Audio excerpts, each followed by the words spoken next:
உத்தரப்பிரதேச மாநிலத்தில் மக்களவைத் தேர்தலில் அடைந்த பின்னடைவுக்கு ஆறுதல் பரிசாக சமீபத்தில் நடந்து முடிந்த 9 தொகுதிகளுக்கான இடைத்தேர்தலில் 7 இடங்களில் வென்று ஆசுவாசம் அடைந்திருக்கிறது பாரதிய ஜனதா கட்சி. ஆனால் இதனை பாசிட்டிவ் சைனாக எடுத்துக்கொண்டு ஓவர் கான்பிடன்ஸில் உறங்கிவிடாமல் 2027 சட்டப்பேரவைத் தேர்தலை மனதில் வைத்து ஒட்டுமொத்த உத்தரப்பிரதேசத்திலும் டிவிஷன் மற்றும் மாவட்டங்களுக்கு புதிய நிர்வாகிகளை தேடும் பணிகள் முடுக்கிவிடப்பட்டிருக்கிறது.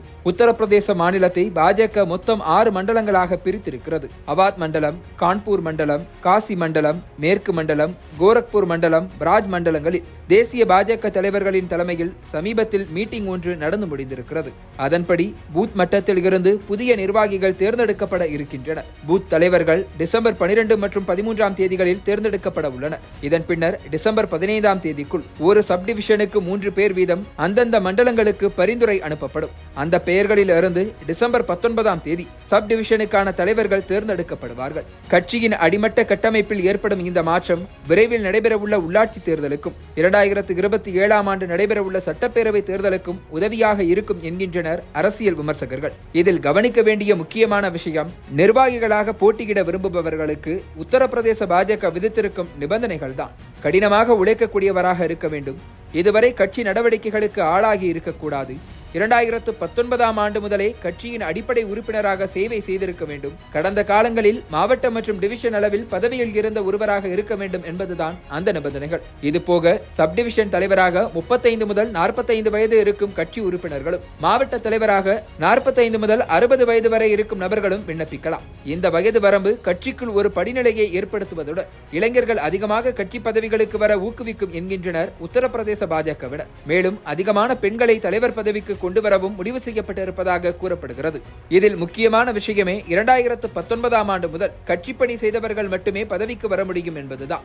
ஏனென்றால் நடந்து முடிந்த மக்களவைத் தேர்தலில் உத்தரப்பிரதேசத்தில் பாஜக வெறும் 33 தொகுதிகளுக்குள் சுருங்கியது. 2019இல் 62 இடங்களில் வென்ற பாஜக இவ்வளவு பெரிய பின்னடைவை சந்தித்ததற்கு முக்கியமான காரணமாக கூறப்பட்டது கட்சி தாவி வந்த தலைவர்களை சார்ந்து தேர்தலை சந்தித்ததுதான்.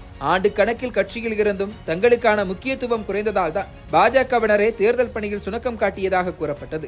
ஆனால் இனி அப்படி ஒரு தவறு நடந்துவிடக் கூடாது என்றுதான் இந்த வரம்பு கொண்டு வரப்பட்டிருக்கிறது. இதன் மூலம் தேர்தல் நேரத்தில் கட்சி தாவும் தலைவர்கள் நேரடியாக மாவட்ட மற்றும் மண்டல பதவிகளை பிடிப்பதை தவிர்க்க முடியும். மேலும் கட்சிக்காக உழைக்கும் உண்மையான தொண்டர்களுக்கு உரிய அங்கீகாரம் வழங்கி ஊக்குவிக்க முடியும் என்கின்றனர் அரசியல் விமர்சகர்கள். இந்த பூத் மற்றும் சப்டிவிஷன் தலைவர்களுக்கான தேர்தல்கள் முடிந்த கையோடு டிசம்பர் 30ஆம் தேதி மாவட்ட தலைவர்கள் தேர்ந்தெடுக்கப்பட உள்ளனர். அதன் பின்னர் உத்தரப்பிரதேச மாநிலத்திற்கான புதிய பாஜக தலைவர் தேர்ந்தெடுக்கப்படுவார். தற்போதைய தலைவர் சௌத்ரி பூபேந்திர சிங் கடந்த 2022ஆம் ஆண்டு தேர்ந்தெடுக்கப்பட்டார். தற்போது அவருடைய இடத்தை பிடிக்க ராஜ்யசபா எம்பிக்கள் BL வர்மா, பாபுராம் நிஷாத், அமர்பால் மௌரியா, தினேஷ் சர்மா, லட்சுமிகாந்த் பாஜ்பாய் ஆகியோர் ரேஸில் இருப்பதாக கூறப்படுகிறது.